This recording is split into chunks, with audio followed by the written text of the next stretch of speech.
All right? So, first one that we see pretty often. Well, actually, first things first, we get a lot of different skill levels. How many people are familiar with the X step? Put your hands up. Usually it's almost everybody, but I go through it anyway, just because sometimes people, whoever doesn't know, it's pretty quick. The X step is the footwork that we use in disc golf to get the big muscles in our body into the disc to get the most power we can get. So as simple as I can say it, it's for a right-handed player, it's a left foot step, right foot step across, left foot behind, and then reaching into the power loaded position like this. So that's the X step. The X part comes from the fact that I'm crossing over behind with the left foot. So when I'm doing that X step, my whole goal is to turn my hips and shoulders around away from my target to get into that loaded position that I quickly mentioned. So to get to this place is where I'm loaded with the hips. If you imagine ski poles pointing off the hips, they're going back this way, even though my target is over here. So then I'm in this loaded position, ready to use the big muscles to propel the disc as far as I can. The mistake that we see people do a lot, they do an X step because they heard on YouTube they're supposed to, or somebody told them they're supposed to, so they know what it is. But when they come out of it, they point their toe forward and their heel's on the ground. And so where's his hips pointing? Kind of like this way, right? Subtle change, switch it to the right way. There you go. Now his hips are back here. Now he's in that loaded position. So people that make this mistake are doing it kind of like a cosmetic X step. They're doing the X step because they heard they were supposed to, but they're not actually getting anything out of that footwork because they're losing their hips. So now they're only throwing with their upper body. Okay? Yeah, proper way that he's trying to show you is toe first, and that automatically brings your hips back. Without forward, your hips are pointing this way, so you want this to be on your toe. Yep. And we see everywhere in between. Everything from like a flat foot sideways, pointed toe. What you really want is weight up like this because you want your weight is back on your back foot in this spot because you're reaching back. So you need to be most of the weight here, foot up on the toe, heel slightly away. Not like backwards like this, but in a comfortable position, slightly away. So that's our first one that we see quite often. Second one we see, we'll kind of do these in chronological order for how they happen during the throw. The second one we see has to do with the reach back. So we call this overreaching. Paul will kind of show you how it should look. Should look is out straight out with an extended wrist. What we see people do all the time is move the arm over here, across the body, hide it behind their body, and curl up the wrist like this. You guys all see that? It's back and curled. The problem with that is, well, I think what this comes from is kind of comes from the right place. People trying to really work hard to reach back far and straight, but that's manifesting itself in people overreaching over here and curling up. The problem with that is you start out on this C-shaped path to get around your own body, you finish on a C-shaped path and your disc makes a C shape. So it's going to usually make you grip lock and throw right when you overreach around your body. Also, you lose efficiency because you got to get around your own body. Paul will tell you a little bit about why it's important to extend your wrist. Yeah, so the easiest way to explain it is when you pull back, if you curl your wrist in, when you're pulling through here, your wrist is curled, so it's going to hit your body. So I know everyone's hitting themselves with the disc before. You're trying too hard. You're hitting it, keeping your wrist curled.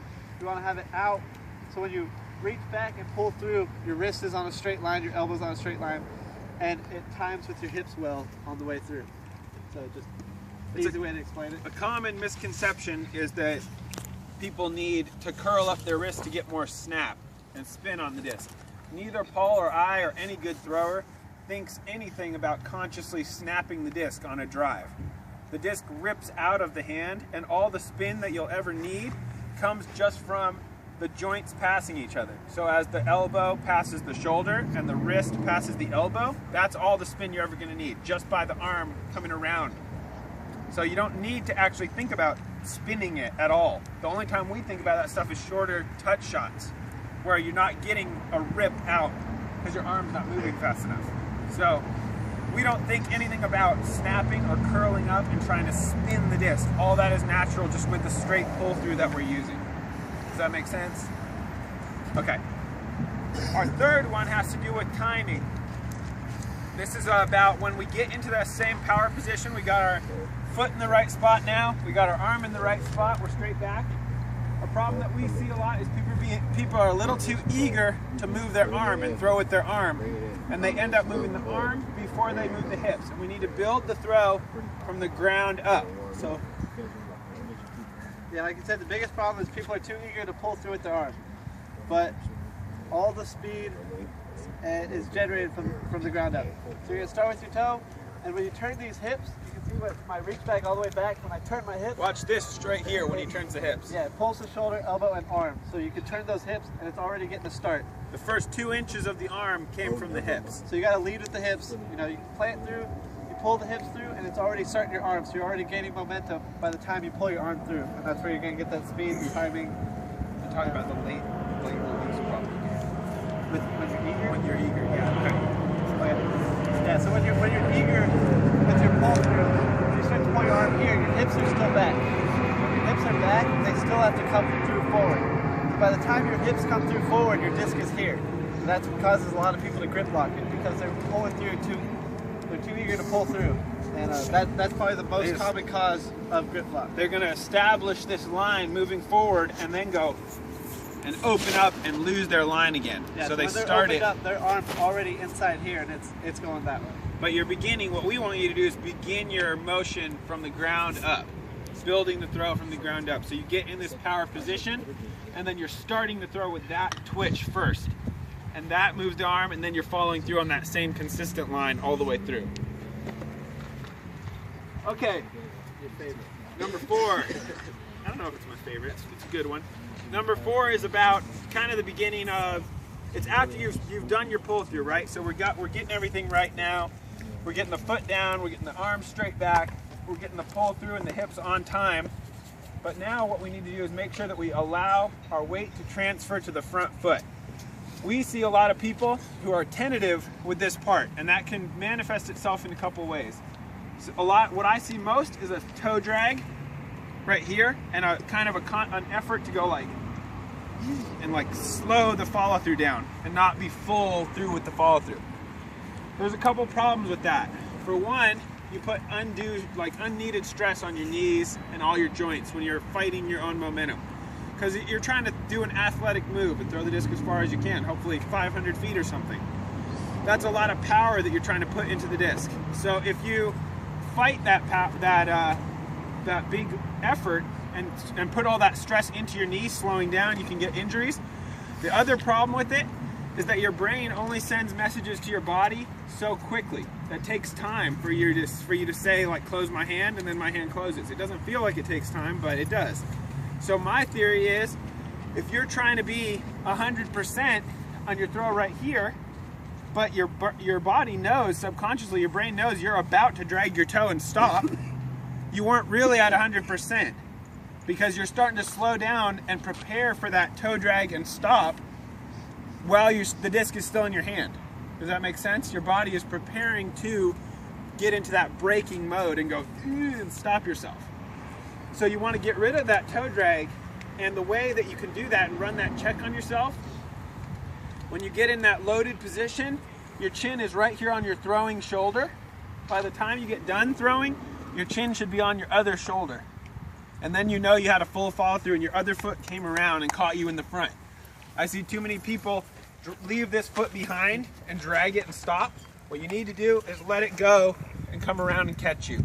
Then you can get to the actual 100% and let your momentum disperse kind of naturally into your follow through.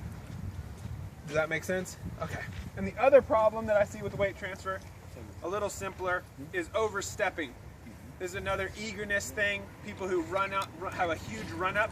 If you take too big of steps, you lose the ability to transfer your weight efficiently. My feet are too wide. I have my weight back here because my toe's in the correct position. I try to throw from here and I can't get over enough to follow through. This causes you to sky the shot a lot, and your foot will stay down in the ground basically. So I'll see people that'll just go, and the foot will stay back because their base is too wide.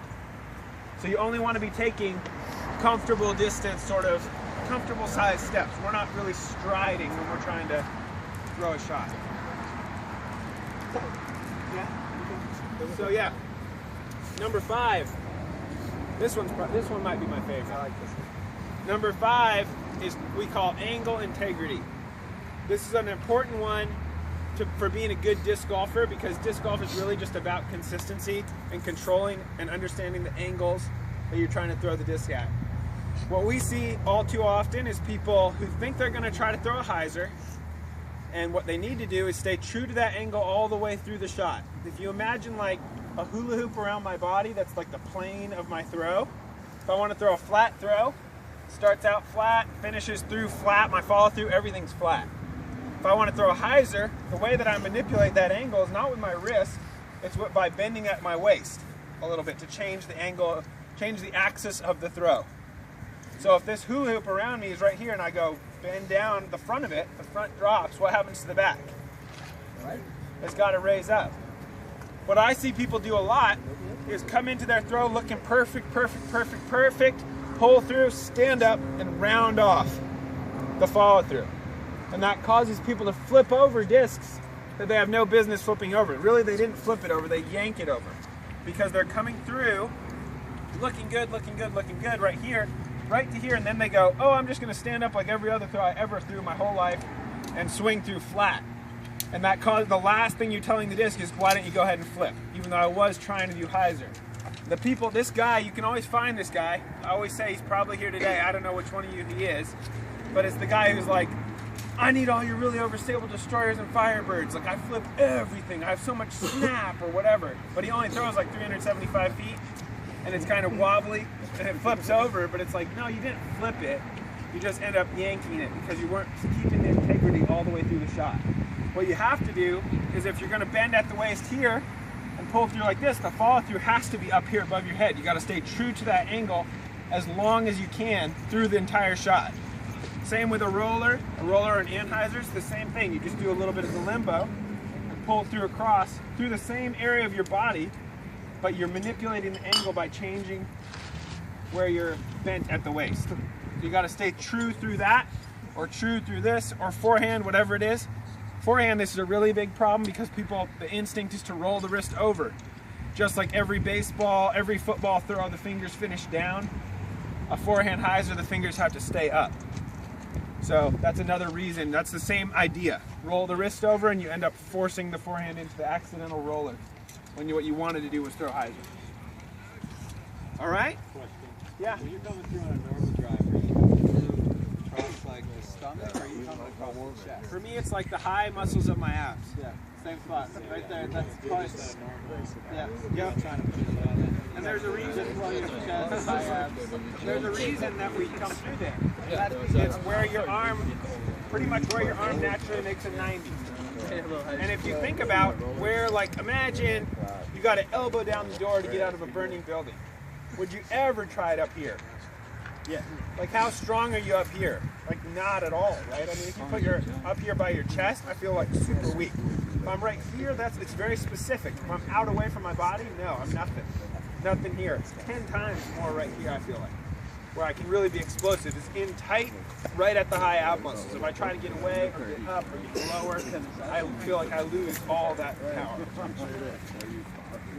Well, that's the 5 steps right there. Now, any questions that you guys Yeah, have? we'll answer any questions. Is that pretty much just for the drive, or is that also for like the mid-range too? Which part? Just, I mean, you know, you talk about touch shots. You know, are you really, when you say a touch shot, are you really just talking like inside 60 feet kind of thing? No. Reach back pretty much. Yeah, most of that stuff is true for all shots. The only thing is, like, on a shorter shot, you're not going to have a full, straight, long reach back. You might not turn away as much. But as far as like angle integrity stuff, that's good for every shot. As far as like landing on your foot, like the proper way, is that just something you gotta go out and practice on? To get into that power position. Suggestions on how to land on it? Well, the drill that I teach people, for people that are beginning with the X step or feel like they need to relearn it, is just to stand like this with the one foot in front of the other. This isn't a moment that really actually exists in the X step where you're actually physically standing like this.